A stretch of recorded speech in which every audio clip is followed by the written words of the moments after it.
Hello नमस्कार। बाबा training में आप सभी का स्वागत है। आज के इस वीडियो में हम जानेंगे कि आज हमने कौन कौन सी ट्रेड ली और किस तरीका से ट्रेडिंग की है, कितना प्रॉफिट हुआ और कितनी ट्रेड हमारी लॉस में गई। और उसके बाद एक चर्चा करेंगे, क्या आप लोगों को भी हमेशा बड़े बड़े प्रॉफिट देखने की आदत है, तो वह आदत आपके लिए लाभदायी है या नहीं है।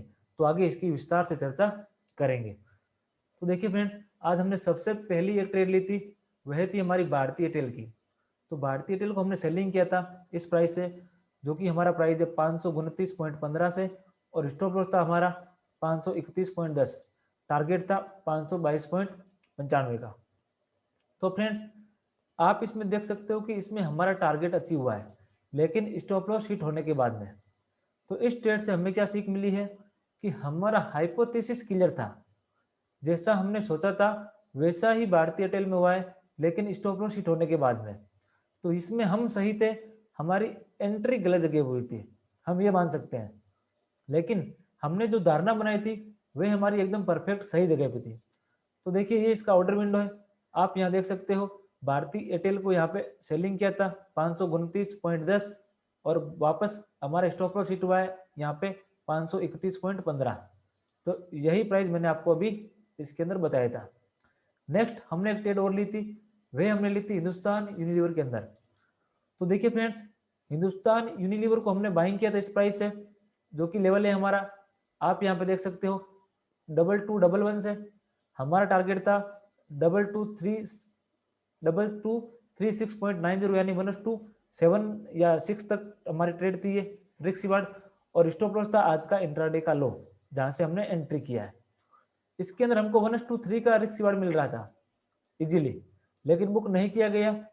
हम तो अपने टारगेट के लिए वेट कर रहे थे। हाँ, जब इसमें आज हमको लगा कि मार्केट कंडीशन थोड़ी बहुत विपरीत है, तो हमने अपने स्टॉप लॉस को जहां पे एंट्री किया था वहां पे कर दिया था। ऐसा हम नहीं करते हैं, ना अपने स्टूडेंट को रिकमेंड करते हैं, लेकिन कभी कभी हम भी ऐसा कर लेते हैं, ताकि हमको लगता है कि मार्केट अब हमारे पक्ष में बिल्कुल भी नहीं है, हमसे गलती हो गई है, तो हम अपने उसको कोस्ट टू कोस्ट कर देते हैं। और ऐसा करना नहीं चाहिए, हेल्दी ट्रेडिंग के लिए सही नहीं है। तो आप देखिए, हिंदुस्तान यूनिलीवर को हमने बाइंग किया था, आप देख सकते हो 2211 से, और सेलिंग प्राइस है 2209, यानी कि 3 रुपये नीचे हमने स्टॉप लॉस रख दिया था। तो इसमें जो भी रिस्क लिया था वह पूरा लॉस नहीं हुआ, थोड़ा बहुत रिस्क हुआ है। तो पहली ट्रेड लॉस में, दूसरी ट्रेड कोस्ट टू कोस्ट, और तीसरी ट्रेड थी हमारी आज की सन फार्मा की। देखिए फ्रेंड्स, सन फार्मा को हमने इसके अंदर बाइंग किया था, जो कि हमारा बाइंग लेवल है 622.50, स्टॉप लॉस था 620 का, और टारगेट था 632.35 का, जो कि इसने 1:1 तक का हमको रिस्क रिवार्ड दिखाया, और उसके बाद में हमारी दिशा के विपरीत चला गया। यहाँ पे आप देख सकते हो, सन फार्मा को हमने बाइंग किया था 622 से, स्टॉप लॉस हिट हुआ 619 का।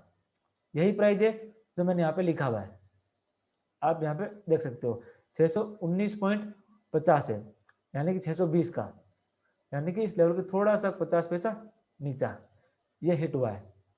स्टॉप लॉस लगाया गया यही था, जब मार्केट तेजी से गिरा तो ये वाला प्राइस यहाँ पे ले लिया गया जो उसको मिल रहा था। तो सन फार्मा के अंदर जो हमने सोचा वैसा नहीं हुआ, तो भारतीय एयरटेल में जो हमने सोचा वही हुआ। हमारा हाइपो क्लियर था, लेकिन स्टॉप लॉस हो गया। हिंदुस्तान में हम फेल हो गए, और सन फार्मा के अंदर हम फेल हो गए। अगला देखिए, नेक्स्ट अगली ट्रेड थी हमारी, सबसे इंपॉर्टेंट ट्रेड थी। इस ट्रेड की वजह से आज हमको सारा का सारा लॉस प्रॉफिट में बदल गया। इसको हमने सेलिंग किया था, जो कि हमारा सेलिंग प्राइस था इसके अंदर 738 का। 738 से हमने इसको सेलिंग किया था, आप देख सकते हो ये लाइन से। और स्टॉप लॉस था हमारा जस्ट इस कैंडल के ऊपर, यानी कि हमारा स्टॉप लॉस था 742 का। यहाँ पे 42.30 दिख रहा है आपको। हमारा हमने क्या किया था, अपने स्टॉप लॉस को ये और ये कैंडल के बीच में यहाँ पे रखा था। तो आप मान के चल सकते हो 741.70 का कुछ था, यहाँ पे हमारा स्टॉप लॉस था, और हमने सीधा टारगेट रखा ये वहां पे, तो जो कि अचीव हो गया। तो 1:5 की लगभग हमको ये इसमें ट्रेड मिली है। अभी मैं आपको इसमें ऑर्डर विंडो दिखाता हूँ। देखिए फ्रेंड्स, हमारा इसमें एंट्री था 738, और हमने बुकिंग किया 723.60। तो आप यहाँ पे देख सकते हो टाटा स्टील के अंदर 723 और 738.60 पे हमने सेल किया है। तो इस प्रकार से 1:5 की ट्रेड मिला। अभी हमको इसमें कॉस्ट टू कॉस्ट गए एक ट्रेड में, और एक में लॉस हुआ और एक में लॉस हुआ, दो में लॉस हुआ, और मिला कितना 1:5। तो आप इसमें से निकाल दीजिए तो बचा 1:3, और 1:3 में से एक 1:2 निकाल दीजिए ब्रोकरेज का और इसका ट्रेड का, तो कुल मिलाकर 1:2 का आज हमको प्रॉफिट हुआ है। यानी कि जितना हमने रिस्क लिया था पर ट्रेड, उसका डबल हमको प्रॉफिट हुआ है आज भी। तो इस वीडियो के माध्यम से आप एक बात सीख सकते हो कि आप एनालिसिस में गलत हो सकते हैं, आप अपनी धारणा में गलत हो सकते हैं, लेकिन आप जो आपने सोचा है आप उस पर कायम किस प्रकार रहते हैं, और आपने जो मनी मैनेजमेंट बनाया है वह आपको लॉस से कैसे बचा सकता है। हमारी 3 ट्रेड गलत होने के बाद भी हम प्रॉफिट में हैं, इसका मतलब रिस्क रिवार्ड बहुत ही मायने रखता है मार्केट में। मार्केट में सबसे ज्यादा इंपॉर्टेंट है रिस्क रिवार्ड, और आप लोग एक ही चीज के पीछे भागते हो, स्टॉक सिलेक्शन और एंट्री। अभी एक बात आप गौर कीजिए साहब, तो मैंने आपको सब कुछ दिखा दिया ऑर्डर विंडो हमारे ट्रेड के बारे में। अभी चर्चा करेंगे कुछ आपके विषय के बारे में। जैसा कि आपने कोई भी स्टॉक है, मान लो ए है, और उसमें आपका कोई भी हाइपोथेसिस नहीं है। अब आप इस स्टॉक में कोई हाइपो है नहीं, तो आप इसमें कहीं पे भी एंट्री कर लो, आपका स्टॉप लॉस हिट होना ही है। कभी आप बाइंग का सोचोगे, कभी आप सेलिंग का सोचोगे, कभी आप बाइंग का सोचोगे, कभी आप सेलिंग का सोचोगे। तो आप इसमें दुनिया का कोई भी एंट्री मेथड लगा दो, दुनिया के बड़े से बड़े जो ट्रेडर हैं जिनके रोजाना 1:12 आते हैं, रोजाना 1:15 आते हैं, या वह लोग आजकल बाजार में नए आए हैं, पहले भी थे, अब और भी ज्यादा मार्केट में उतर चुके हैं, जो मनी गुरु घूमते हैं, करोड़पति बनने की टिप्स देते हैं, कोर्स भी लॉन्च करते हैं 5-5 हजार के, ये कोर्स लॉन्च किया है, आप इसको खरीद के ये कर सकते हो। मनी गुरु अपनी ऑटोबायोग्राफी, जो टेक्निकल एनालिसिस करते नहीं है, भाषण से पूरा आपको लुभावित करते हैं अच्छी अच्छी बातों से, ताकि आप उनकी तरफ अट्रैक्शन हो। मार्केट में काम चाहिए, आप काम कितना दे रहे हो, आपके स्टूडेंट आपसे संतुष्ट कितना है। कोई भी बंदा अपने स्टूडेंट को आगे प्रमोट नहीं करता। बाबा ट्रेनिंग एक ऐसा यूट्यूब पे चैनल है जिसके स्टूडेंट उसको प्रमोट करते हैं, ये बात आप सबको भली भांति पता होगी।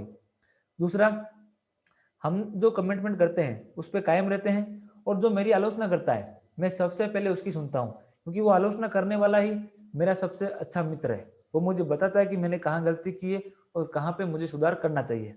तो आपको मैं ये बता दूं, हम इस टॉपिक पे थे कि जब आपका हाइपोथेसिस ही गलत है, कुछ है ही नहीं, तो आप एंट्री कहीं पे भी करो, आपका स्टॉप लॉस हिट होना ही होगा।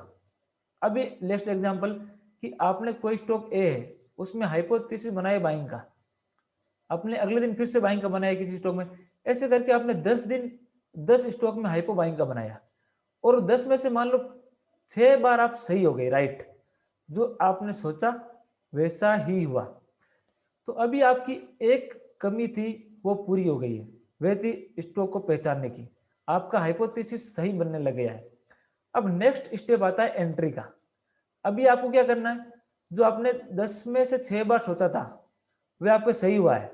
अब इन 6 बार में से आपको कोशिश करना है कि आपको एंट्री कितनी बार सही लेना है। फिर आप प्रयास करोगे 1 2 3 4 5 6, यानी 1 2 3 4 5 6, 6 में से आप एंट्री लोगे गलत हो गई, आप एंट्री लोगे गलत हो गई, आप इसमें एंट्री लोगे गलत हो गई, एंट्री सही हो गई, एंट्री सही हो गई, एंट्री सही हो गई, यानी कि आपकी 3 बार एंट्री सही हो गई। यानी आपकी 10 में से 3 ट्रेड आपके प्रॉफिट में गई है और 6 ट्रेड आपके लॉस में गई है। तो पहला पड़ाव आपने कंप्लीट कर लिया है। अभी आपका सेकंड पड़ाव क्या है कि वापस 10 स्टॉक में अपना हाइपो बनाओ, 10 में से मान लो 6 बार आप सही होते हो, तो कोशिश करो इस बार आपकी 6 में से 4 बार एंट्री सही हो, अगले में कोशिश करना कि 6 में से 5 बार एंट्री सही हो, तब जाके आपको एंट्री पे ध्यान देना है। सबसे पहले आप स्टॉक पे हाइपोथेसिस बनाना सीखो। हाइपोथेसिस का मतलब है कि आप स्टॉक में कोई भी धारणा बनाते हो, जैसे लोग बोलते हैं कि मैजिक लेवल, कोई बोलता है सपोर्ट, कोई बोलता है रेजिस्टेंस, कोई बोलता है कोई भी लेवल, कोई बोलता है चमत्कारी लेवल। ऐसा कुछ नहीं होता है, शेयर बाजार में कोई सपोर्ट एंड रेजिस्टेंस नहीं होता है, सब अपने तरीके से बनाए हुए लेवल होते हैं जो हमको बार बार रिपीट करने पड़ते हैं। फॉर एग्जाम्पल कि मैंने बोल दिया कि कोई भी अगर इस प्रकार की कैंडल बनेगी, मैं एग्जाम्पल दे रहा हूँ ऐसे ही, मैंने बोल दिया कि कोई भी इस प्रकार की कैंडल बनेगी तो इस कैंडल का ओपन प्राइस मेरे लिए सपोर्ट होगा। तो अब क्या करो, आप इस प्रोसेस को रिपीट करो हर बार, देखो कि इसमें कितनी बार सही होते हो। अगर आप 10 में से इसमें 7 बार सही होते हो, मतलब आपके लिए ये सपोर्ट लेवल है। अभी आपके लिए यही मैजिक लेवल है, यही सपोर्ट लेवल है, यही चमत्कारी लेवल है, सब कुछ जो भी है यही है। उसी प्रकार ट्रेडर लोग क्या करते हैं, अपने लेवल बनाते हैं। तो आप भी इस प्रकार से अपना कर सकते हो और ट्रेडिंग को सुधार सकते हो। दूसरी बात मैंने कही थी, आप लोगों को प्रॉफिट के जो वीडियो आते हैं यूट्यूब पे, जो दिन के अंत में आते हैं, वो आपको अच्छे लगते हैं। हमेशा प्रॉफिट के देखने की आपको हैबिट है। लॉस का किसी दिन किसी यूट्यूबर का आ जाए तो आपका दिमाग खराब हो जाता है, आपके तो यार इसने लॉस कर दिया। आप ये नहीं सोच रहे हो कि जो बंदा रोजाना प्रॉफिट दिखा रहा है इसका मतलब कुछ ना कुछ गड़बड़ है, वो लॉस कर ही नहीं रहा है। अगर वो लॉस नहीं कर रहा है तो इसमें भी कुछ ना कुछ गड़बड़ जरूर है। ऐसा हो ही नहीं सकता कि हम एक दिन में सिंगल ट्रेड लें और सिंगल ट्रेड ही 1:12 दे जाए। बहुत कम पॉसिबल है। चुनौती देता हूं, अगर है तो आप अपना अकाउंट दिखाइए, हम मानेंगे बिल्कुल। और हम बोलेंगे कि इस बंदे ने करके दिखाया है, बिल्कुल हम आपकी बात मानेंगे, आपकी बात मानेंगे, आपको मानेंगे और हम आपके साथ काम करने को तैयार हैं। ऐसा हो नहीं सकता, कोई भी ट्रेडर हो। तो आप मुझे भी देख लीजिए, मैंने आज 4 ट्रेड ली थी आपके सामने। आज मैंने 4 ट्रेड ली थी, बहुत कम दिन आते हैं इतनी ट्रेड लेता हूं मैं। आज ली थी 4 में से एक सही हुआ, 2 गलत हुआ, एक कॉस्ट टू कॉस्ट हुआ, फिर भी प्रॉफिट में रहा। तो एक ट्रेड में लूं और वो भी 1:12 की ले लूं सीधा। तो आप लोग इस बात पे विचार कीजिए कि आपकी रोजाना की प्रॉफिट देखने की हैबिट इसको सुधारिए, वरना आगे जाके आपके लिए बहुत ही नुकसानदायक बन सकती है। आप कोर्स करोगे, पैसे जमा करोगे, फिर आपको निराशा हाथ लगेगी कि यार रोजाना प्रॉफिट होता था, इसे तो मुझे नहीं हो रहा है, क्या गड़बड़ है, मुझे ही कुछ कमी है। आप में कमी कुछ नहीं है, आपने गलत जगह पे अपना चुन लिया है ट्रेडिंग करने का डिसीजन। जब भी आप ट्रेनिंग ले रहे हो, मैं नहीं कह रहा हूँ कि बाबा ट्रेनिंग आपके लिए उत्तम है। आपके लिए वो ट्रेनर उत्तम है जो अपने स्टूडेंट से रिव्यू दिलाता है, जो अपने ट्रेड रोजाना बताता है और आपको बड़े बड़े लालच में नहीं देता है। तो मैं आपसे विनती करता हूँ कि किसी भी बंदे को ट्रेनिंग के नाम पर एडवांस फीस नहीं भरें। आपसे विशेष तौर से विनती करता हूँ, मुझे भी कोई भी हो, कोई भी ट्रेनर हो जो बोले कि सीट बुकिंग कर लो, इतनी सीट बची है। कोई ये आईआईटी का एग्जाम नहीं है जो 2 सीट बची है, कोई भारत सरकार का एग्जाम नहीं 2 सीट बची है। अरे वो बंदा सिखाने के लिए बेटा आधी रात को आप फोन करोगे वो आपके पैसे ले लेगा, इस बात की मैं आपको गारंटी देता हूँ। 60, 70, 1 लाख 2 लाख रुपए कोई भी नहीं ठुकराता, चाहे कितनी भी सीट बाकी हो। तो आप इस बात को ध्यान में रख लेना कि कोई बंदा बोले कि 2 सीट बाकी है, 3 सीट बाकी है, फिर सीटें फुल हो रही है, कोई जरूरी नहीं है। सीटें सारी की सारी खाली है। आधी रात को कॉल करोगे तो वो तुरंत हाजी हाजी हाजी करते आपके पैसे ले लेंगे। कुछ 1 रुपया किसी को एडवांस नहीं देना है, 1 रुपया भी।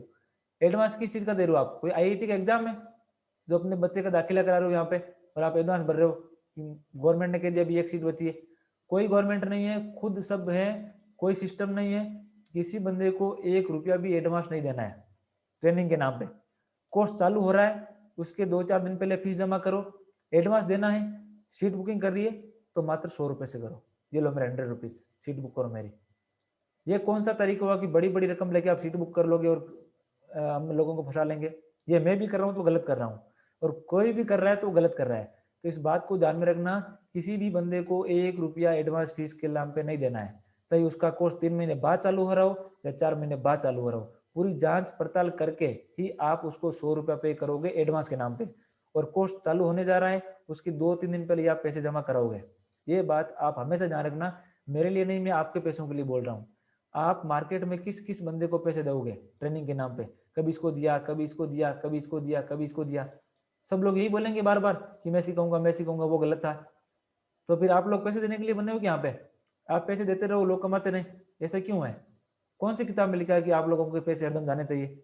मैं कह रहा हूँ आप जितने पैसे लोगों को दे रहे हो उतने पैसे से खुद सीखो, लॉस करो, शेयर बाजार में लॉस करो, लॉस करके अपने ट्रेड का रिव्यू कीजिए। आप बाबा ट्रेनिंग के 1 से लेकर 15 तक फ्री की यूट्यूब पे वीडियो देखिए, जो भी 1 से 15, 1 से 20 तक है, कुछ ना कुछ मिलेगा। कोई भी चैनल फॉलो कीजिए। तो आप पूरी जांच पड़ताल करके ये काम कीजिए। और आपको ये वीडियो कैसा लगा? अगर कुछ मैंने आपके लिए गलत बोल दिया है तो प्लीज़ मुझे माफ़ करना, और आपको लगे कि मैंने आपके लिए आवाज़ उठाई है, आपके हितों में बोला है, तो वीडियो को लाइक करना, शेयर करना और बाबा ट्रेनिंग को आगे तक ले जाने में आपकी सहायता देना। बाबा ट्रेनिंग के साथ जुड़े रहने के लिए आप सभी का बहुत बहुत धन्यवाद।